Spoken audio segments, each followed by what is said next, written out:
Good morning, everybody. It is Wednesday morning and it's beautiful. It's probably going to be a hot day, but it is a gorgeous morning right now. I'm walking back to the lake. It's nice and cool, and just listen.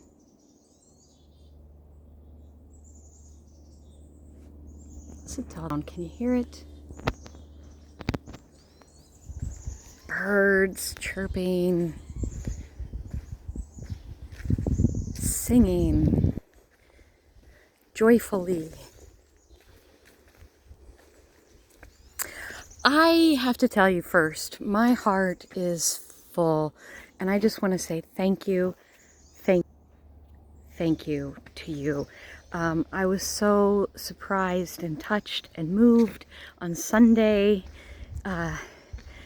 with your cards and well wishes and gifts, and it's been a beautiful 10 years with you. It has been my deepest and greatest honor to serve you, to serve God, to serve First Christian over the last 10 years. And it just, thank you.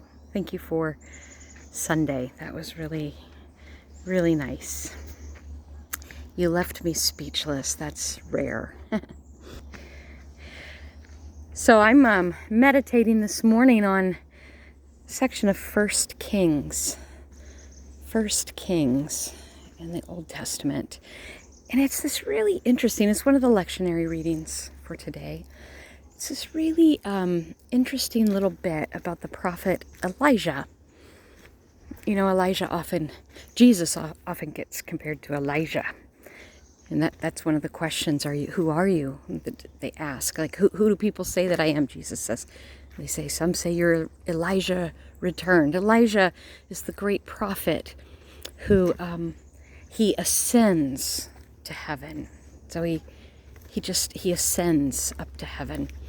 And so there's this thinking that someday Elijah will return. And in the Jewish tradition, they often will, at meals and celebrations, they'll leave an empty seat at the table with a plate in a setting, and they say that's for Elijah to come and return. Anyway, so this section in First Kings, it's about Elijah, and it's really interesting. I wanted to share some thoughts with you about it as it strikes me. So Elijah has been really popular.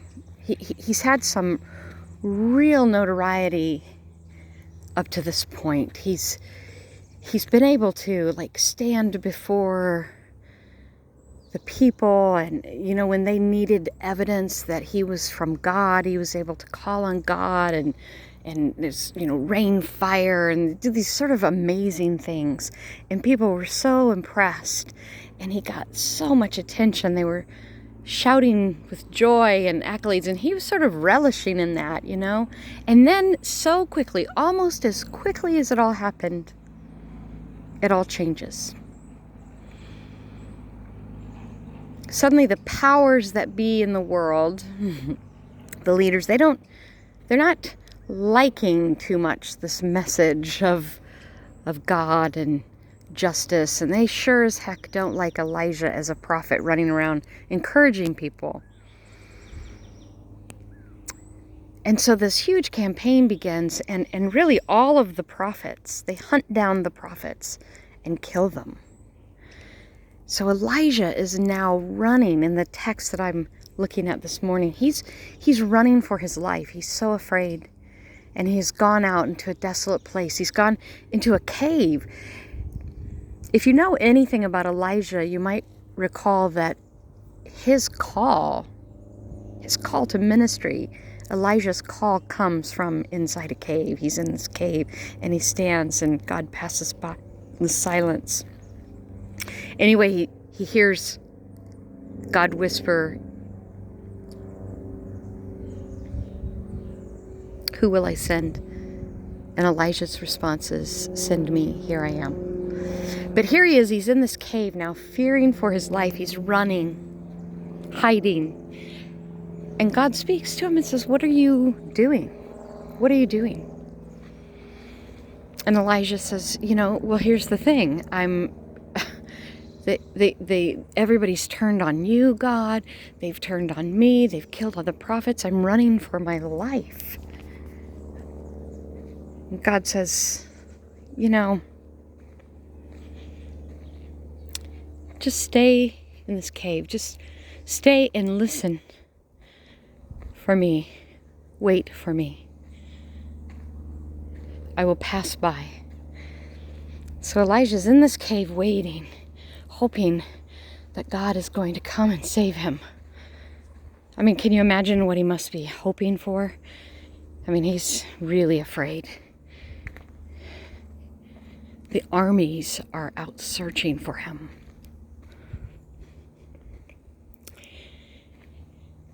And he hears this giant windstorm, this massive storm kicks up, cracking. It says it's knocking stones from the mountains. It's so strong. But there's something intuitively that Elijah knows God is not in that. I mean, the loudest, most powerful sound you can imagine. He says, no, that's not God. Then this earthquake happens. It's like this earthquake, and the ground shakes and rattles, and he's in this cave, and he doesn't come out because he says, no, I don't believe that's God either. That's not God. And all these things, huge, big, grand things happen, and he keeps saying, no. And finally, everything just falls silent. And they say it's the kind of silence that, like,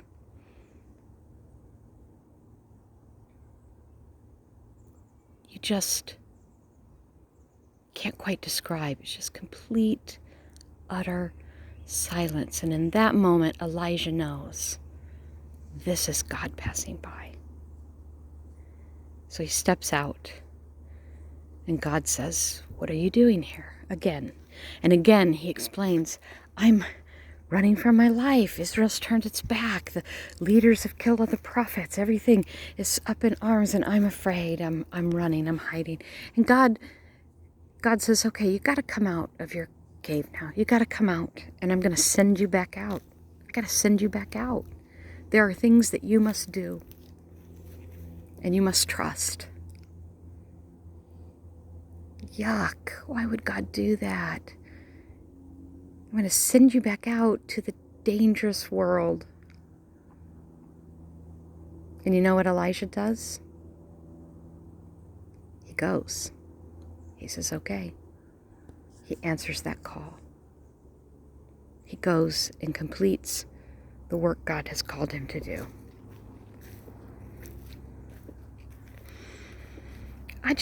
I'm thinking about how crazy the world is right now. I'm thinking about how all the noise, just the noise of the news media, the bravado of our world leaders, it's like just making so much noise and talking utter nonsense at times. It's just too much. And I think about Elijah in that cave saying, yep, nope, that's not God. That's not God. I'm thinking about all the noise that people who are buying into some sort of violence, some sort of belief that that Christianity would be about violence and hatred and division and proclaiming and claiming power for themselves or for themselves in the name of a peaceful Christ. It's like that wind and that earthquake, that nonsense, and Elijah's saying, nope, that's not God.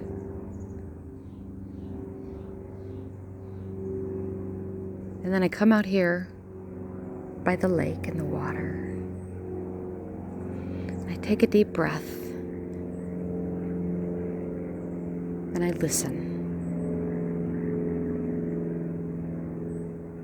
to the beautiful noise. It's not noise, it's this beautiful sound of birds chirping and singing joyfully, of fluttering wings, of just a bee zipping by, or the dragonfly lighting on a branch, or a hummingbird drinking nectar.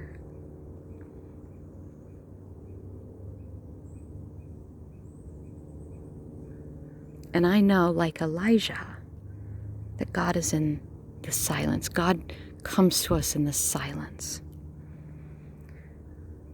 So this morning, I'm going to invite you to turn it all off. Be silent. Stop trying to seek God in YouTube videos, on television, on Facebook, on Instagram. Stop seeking God in all those other noisy places. Stop trying to convince yourself that God is speaking in the noise of politicians and leaders.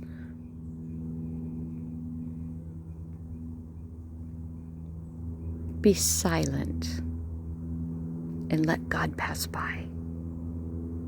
Be silent and listen, and God will speak.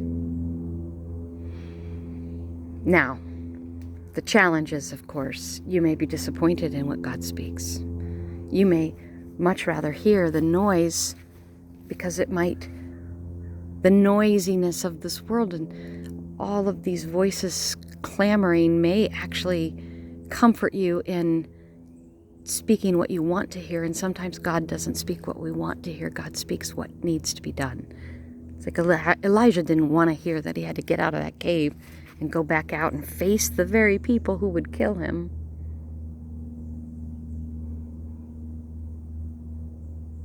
Be silent.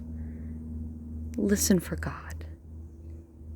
And trust that when God speaks and sends us, God sends us and speaks with love, with compassion, with an idea and a knowledge of what it is God is asking.